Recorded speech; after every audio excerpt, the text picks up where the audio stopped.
Cenjene gledalke, spoštovani gledalci, dobrodošli in lepo zdrav z oddaje s farmacevtom za zdravje, seveda s pomurskimi lekarnami. Naš gost je danes v studiu magister farmacije Bojan Madžar, vodja lekarne v Puconcih. Lepo zdrav, Bojan, dobrodošli. Govora danes ne bo v oddaji toliko o nekem zdravljenju, o preventivi in še čem, kot je to običajno, ampak bolj informativnega značaja. Udeležili ste se mednarodnega, seveda svetovnega kongresa farmacevtov v Glasgowu na Škotskem. Pa nam malo povejte, kakšen je to dogodek, spoznavanje novih ljudi, seveda tudi novosti, ki so tam. Ja, to je res. Gre za zelo velik kongres. Udeležencev bi naj bilo tam okrog 4000. Dejansko iz celega sveta srečaš ljudi iz vseh celin, Amerike, Afrike, Azije, tudi Avstralije in seveda Evrope. Vsako drugo leto je dejansko ta kongres se odvija nekje v Evropi, drugače pa po svetu, v drugih delih sveta. Sem pridejo farmacevti različnih specialnosti, ne samo zunanjih lekarn, tudi tisti, ki delajo na fakultetah, se pravi učijo bodoče farmacevte, potem je industrija prisotna, bolnišnični farmacevti in tudi tematike so take, dejansko hkrati potekajo 2-3 različne teme, ti pa seveda izbereš potem tisto, ki te najbolj zanima. Traja nekako teden dni, cele dneve začnejo se predavanja tam ob 8-9, končajo ob 6, vmes je kratka pauza, kakšne pa urce ali pa še to ne, zdaj odvisno, kaj izbereš. Je pa zelo zanimivo, vidiš nove ljudi, spoznaš ljudi iz drugih kultur, z drugih okolij, pa predvsem slišiš marsikaj novega, kar se drugje dogaja, pač slišiš tudi, pogovarja se o enakih problemih, kot jih imamo povsod, ali pa zveš nekaj novega, kar bo mogoče k nam prišlo čez nekaj let. Me prav zanima, je bila kakšna tematika, ki je še posebej vašo pozornost vzbudila, kaj takšnega, kar bo morda k nam, kot ste dejali, prišlo morda za 5-10 let, ali pa čisto osebnega vašega, ki se zanimate za kakšno specialnost v farmaciji? Ja, zelo zanimivo mi je recimo bilo področje farmakogenomike. Gre za novo področje, kolega iz Kanade je predstavil nekak pilotni projekt, začeli so ponujati v eni izmed lekarn oziroma lekarniških verig to storitev. Gre pa za testiranje, neke vrste gensko testiranje, namreč vzamejo slino preiskovancev in v roku tedna dni dobijo rezultate o aktivnosti določenih encimov, ki sodelujejo pri razgradnji zdravil. Namreč zelo je odvisno od tega, kako hitro ti encimi delujejo. Med ljudmi se lahko razlikujejo in če damo neko zdravilo v enakem odmerku dvema človekoma, ki imata različno encimsko aktivnost, lahko to pomeni, da eno zdravilo pri enem deluje, pri drugem ne, ali pa recimo, da pri enem povzroča neželene učinke, pri drugem pa ne. Povedal je nekaj primerov, recimo bolnico z ponavljajočim se gastritisom, ki so jo seveda ustrezno zdravili, pa nažalost se vedno ponavljalo, ni bilo za zdravljenje tako, kot bi bilo potrebno, se je odločila za to testiranje, so ugotovili, da zelo hitro presnavlja to zdravilo. Se pravi, zdravilo pride v telo in res zelo hitro potem telo mora zapustiti, ker je encimska aktivnost tako hitra. Zato so se odločili na podlagi tega testiranja za drugo zdravilo in zdravljenje je bilo uspešno. Zanimiva stvar je tole, ne nazadnje kot laik. Poznam, da je vrsta antibiotikov in tudi pravi nekateremu osebku je antibiotik ta dobrodošel oziroma ga pozdravi, spet drugemu ne.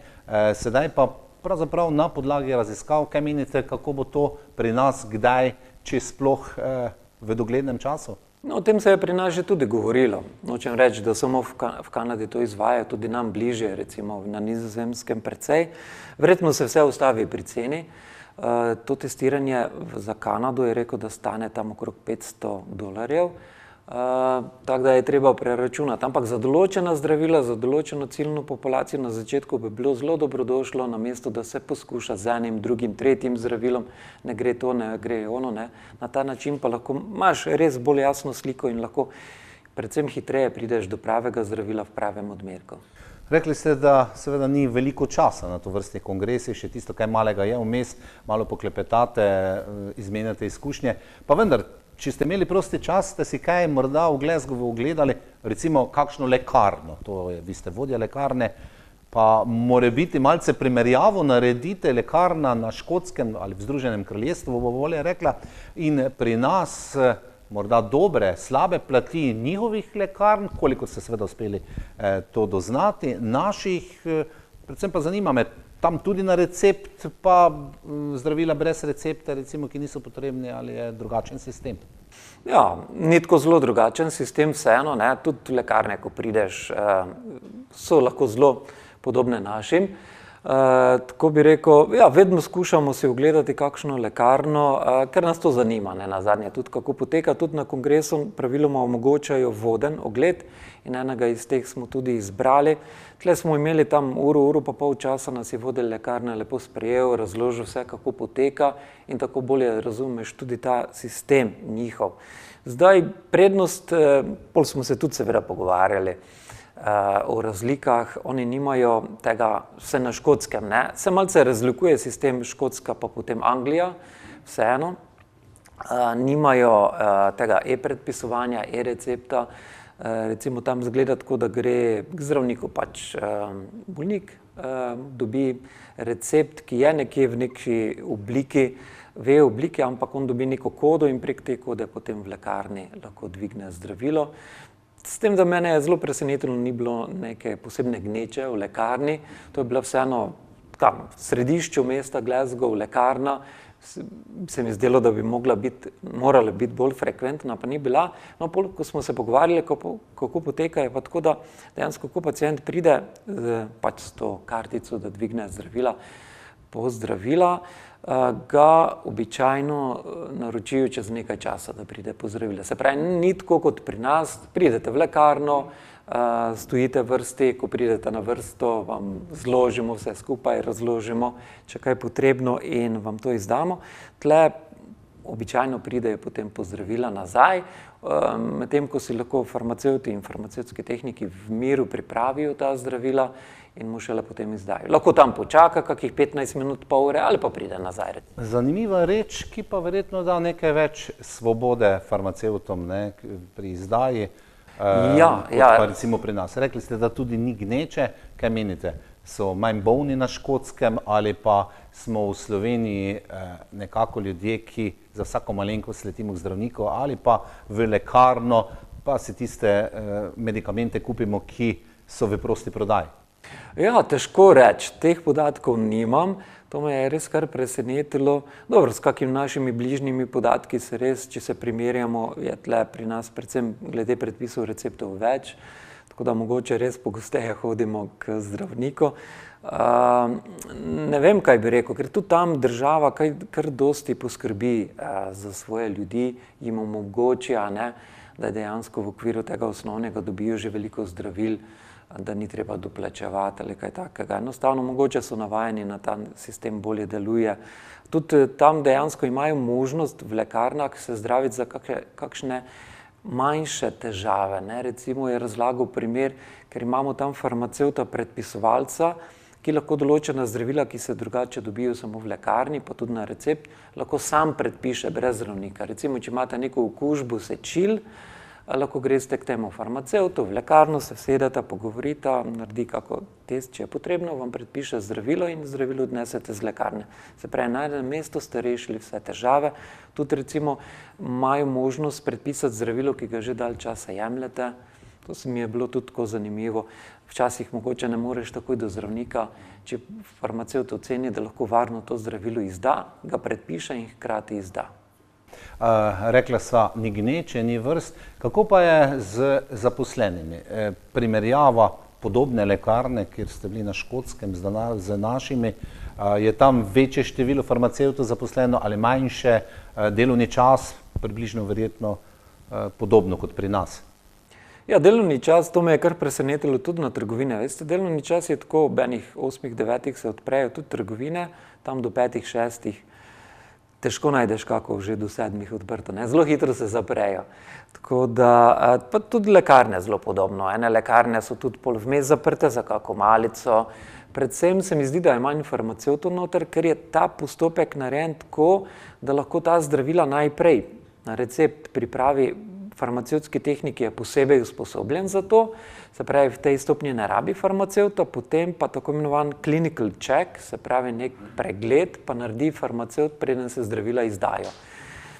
To pomeni, da ne rabijo toliko farmacevtov, mogoče lahko bolj grejo v tej smeri, da je več tehnikov, ki pripravljajo potem zdravila. Farmacevt pa res izdaja, dela samo tisto zelo osnovno strokovno delo, skrbi za to, da pacient dobi učinkovita in varna zdravila v pravem odmerku, se pravi. Drugače imajo pač fakulteto za farmacijo, študij traja 4 leta, pri nas je malo daljši, potem pa 1 leto grejo na pripravništvo v eno izmed lekarn, 1 leto so tam, se dalje učijo, potem je pa izpit. Možnost imajo 3-krat največ upravljati izpit, če v tretje ne gre, potem ne bo nikoli šlo, ker več možnosti ni, tako da je kar strogo. Potem pa imajo možnost še nadaljnjega izobraževanja, izvajajo dodatne storitve, omenil sem recimo to predpisovanje, v ta namen pa še hodijo 1 leto, še delajo določene izpite, programe, da lahko postanejo farmacevti predpisovalci. Torej, farmacevti se razlikujejo, tudi tehniki imajo neka dodatna znanja, tako da to je kar razlika glede na nas. Pa tudi zgleda malo več prakse je vnešenega v že v sam samem študijski. študiju pravijo, ja. Gospod Bojan Madžar, zanima še me nekaj, pri nas se v zadnjem času seveda pojavlja dodatna ponudba v lekarnah, kot je različne meritve. Nenazadnje imate tudi v lekarnah postranske reči, kot je recimo za nego telesa. Je na Škotskem zaslediti kaj takega, da tudi razen samih zdravil prodajajo tudi kreme za obraz, bova rekla, za ženske, zobne paste in kaj podobnega? Ja, ponujajo po eni strani dodatne storitve. Nekaj smo že omenili, lahko predpisujejo zdravila, lahko nova zdravila uvajajo, potem lahko izvajajo določeno testiranje, preverjajo okužbo HIV, hepatitis, izvajajo cepljenje v lekarnah, cepljenje proti gripi, hepatitisu. Tam v tej lekarni, ko smo bili, imajo zaposleno tako za določen čas medicinsko sestro, ki določene te cepljenja izvaja in tudi svetovanje. Ja, lekarne pa tako, ene lekarne so zelo podobne našim, se pravi zdravila, mogoče nekaj kozmetike in to je to. Bil sem pa v eni izmed njihovih res velikih lekarn v enem nakupovalnem centru, ki se razteza v 2 nadstropjih. In ko prideš noter, nimaš občutka, da je lekarna, ker so tam sendviči, pijača, obleka, vse živo je. Šele ko prideš v nek kotiček, vidiš, da tam imaš možnost posveta s farmacevtom, da je nekaj podobnega v lekarni. Torej, kongres, ki združuje farmacevte po službeni poti, ali ste se povsem zasebno odločili, da greste na kongres, verjetno vas je tudi iz Slovenije več šlo, ste bili povezani tam? Ja, iz Slovenije nas je šlo več, nekateri zavodi so postavljali svoje farmacevte, jaz sem šel sicer preko Lekarniške zbornice Slovenije kot nacionalni koordinator projekta Vprašaj o svojem zdravilu, tako da so mi oni omogočili udeležbo na tem kongresu. Vsekakor je to koristna zadeva, spoznavanje, menjava izkušenj, vedno se kaj novega izve, ampak morda končna primerjava so naši pacienti, bolniki, ki prihajajo v naše lekarne, kaj manj suportirani kot recimo na Škotskem, v Veliki Britaniji? Ja, ene kompetence farmacevta so tam večje v določeni meri, tako da lahko jim farmacevt več ponudi, recimo kako stvar reši. Tudi pri nas bi recimo ta možnost, da kako škatlico zdravila kronične terapije izdaš, če ni zdravnika. Celo po teh majhnih krajih, kot zdravnik gre na dopust, zapre ambulanto in je odprta mogoče samo 2-krat na teden ali pa še to ne. In potem so malce v stiski ljudje, ker to pomeni, da se morajo voziti nekam daleč, iskati nadomestnega zdravnika, kar ni vedno enostavno. Tle bi ena taka zadeva prišla zelo prav. Po drugi strani pa, ko smo se pogovarjali o delovnem času, veste, Glasgow, ožji del je nekje 600 000 ljudi, z okolico zelo blizu, 1,5 milijona do 2 milijona, kot ena Slovenija. Po noči od enih 23, se pravi od polnoči pa zjutraj do 7-8, nobena lekarna ni odprta. Torej, dovolj zgovoren podatek, da imamo glede lekarništva, farmacije v Sloveniji, prebivalke in prebivalci, dokaj visok standard. Še kakšna, morda za konec najnega pogovora v oddaji s farmacevtom za zdravje, stvar, ki bi jo ste tam videli ali pa spoznali, pa bi jo želeli z veseljem morda prenesti tudi vašo lekarno, recimo v Pucencih, pa bi bila koristna verjetno bolnikom, potrošnikom, uporabnikom? Ja, nekaj smo se pogovarjali precej tudi o tem, da ljudje velikokrat zdravila ne jemljejo. Recimo, potem smo dobili podatke, ki te tudi presenetijo. 20–30% dejansko ne začne jemati zdravila, ki jim je zdravnik predpisal. Tudi tisti, ki začno, 15% jih ne jemlje tako, kot bi bilo potrebno, in v roku enega leta 40% prekine s terapijo. Samovoljno, ne da bi mu zdravnik to naročil. In o tem smo se tudi pogovarjali, da tle rabimo strokovnjaka, da rabimo nekoga, s kom se lahko pogovorimo. Mi imamo ta pregled uporabe zdravil, ko tudi skušamo predvsem problematiko sodelovanja izboljšati. Nekateri ljudje se bojijo zdravil, bojijo se neželenih učinkov, ne razumejo, kako jim pomagajo, ali pa enostavno pozabljajo imati zdravila. In kaj ti pomaga vsa ta novejša tehnologija, ki proizvaja čedalje boljša, bolj trčna zdravila, če jih potem ne jemlješ, ne? Nobenega efekta ni. Tako da tudi prihodnje se bomo o tem še veliko pogovarjali. Ni neka visokotehnološka tema, čeprav so tudi predstavili možnosti pač te umetne inteligence in pa uporabe pametnih mobilnikov, da nam pomaga pri tem, ampak vseeno je na koncu človek tisti, ki se odloči, a se bo zdravo, ne. Zanimivi podatki, zanimiva tema. Bržkone tudi priložnost, da o njej spregovorite kdaj v eni od naslednjih oddaj s Farmacevtom za zdravje. Za danes, cenjene gledalke in gledalci, je bilo to v oddaji s Farmacevtom za zdravje, pogovor z magistrom farmacije Bojanom Magyarjem, in verjamem, da ste izvedeli tudi vi kaj zanimivega, predvsem za vašo osebno zdravje.